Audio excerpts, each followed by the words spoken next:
Steven Greenstreet recently published a 3-hour-long piece on the UFO disclosure movement, with a heavy focus on the Skinwalker Ranch story. For 20 years, the ranch was owned by Robert Bigelow, a real estate millionaire obsessed with the paranormal.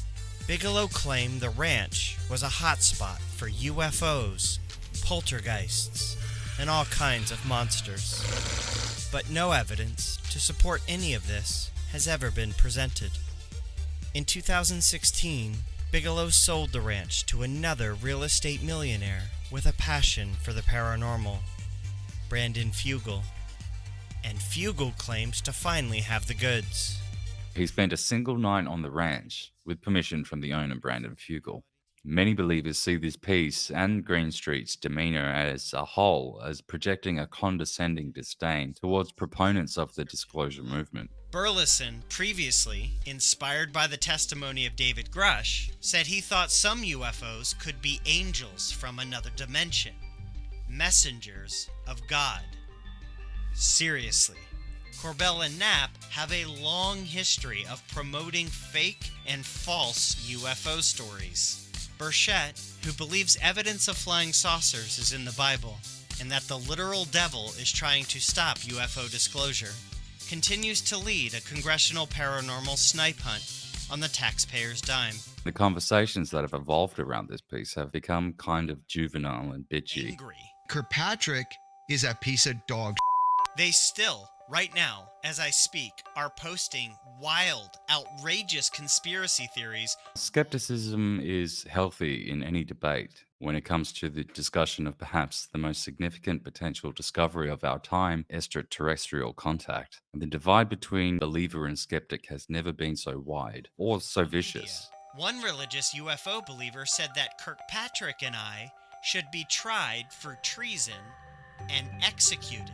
I think his piece was fairly accurate when it comes to the things that really matter, though there were some omissions made. Skinwalker Ranch to me is inconsequential to the movement, really. I think it is a bizarre thing that there were funds spent in such a manner, but I don't see this as encompassing the entire clandestine operations regarding UFOs and NHI. It's merely just a rogue division of it. For all I know, it could be COINTEL. The director of the Pentagon's UFO Investigation Office recently retired, went public, and dropped some bombs.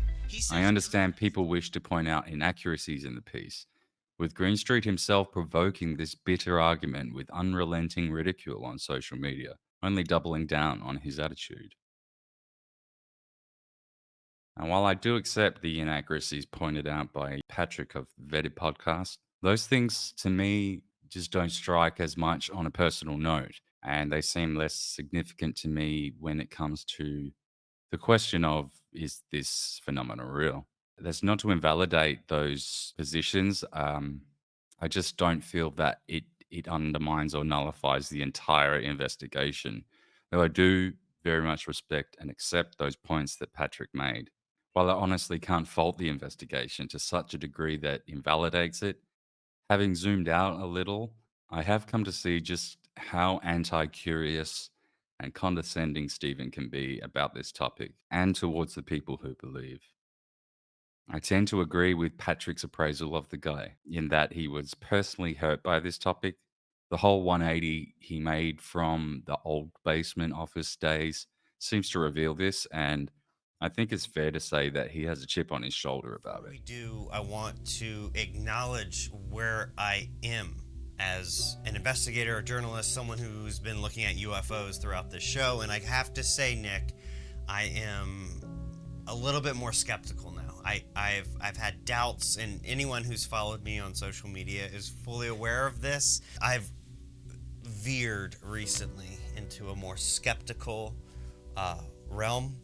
I totally get that, and I'm not saying that I haven't been there myself. I think you start off, as you say, captivated by this. How could you not be? But eventually, you start to ask some rather more pointed questions, and there's a kind of moment, a sort of, wait a minute moment. Right. And you've obviously hit that. I think in This this. approach is markedly different from that of other skeptics like Mick West, who really approaches the matter in a purely analytical sense. It's not a job. I must set that out from the beginning. This isn't something that anybody pays me to do. This is something I'm doing of my own kind of interest, partly because I just find it fascinating, but partly Many will challenge me on this, but his personality is really just no nonsense. Mick West personally claims that he wants to believe, and that he's a big sci fi fan. I really have no reason to doubt that at all. Well, I think the main thing is that people think that I'm setting out to disprove the idea that UFOs are aliens. And really, I would like nothing more than to discover that UFOs were actually alien visitors. That would be awesome. You know, I'm a big fan of science fiction and regular science, and even to some degree pseudoscience. And I like the idea of science. And I like finding things out, and I like the idea of aliens. Aliens being discovered in the universe would be great. You know, it's kind of a lonely universe right now, and discovering aliens out there would be just, you know, one of the most amazing events in human history. So I would really like that to be true. I've met and worked with many people with this personality type, and it's most often just a case of them not wearing their curiosity on their sleeve and choosing to explore that on a more private level, let's say, making way for a purely data driven method to drive his analytics, which he really does seem to enjoy. In this video, I'm going to demonstrate 4 observables. 4 things that you can verify yourself that demonstrate that the Gimbal UFO video almost certainly shows a glare that hides the actual object, and that the I'll admit that this kind of personality can seem a little dry at times, though it's people like Mick I'm referring to when I said skepticism is healthy in any debate.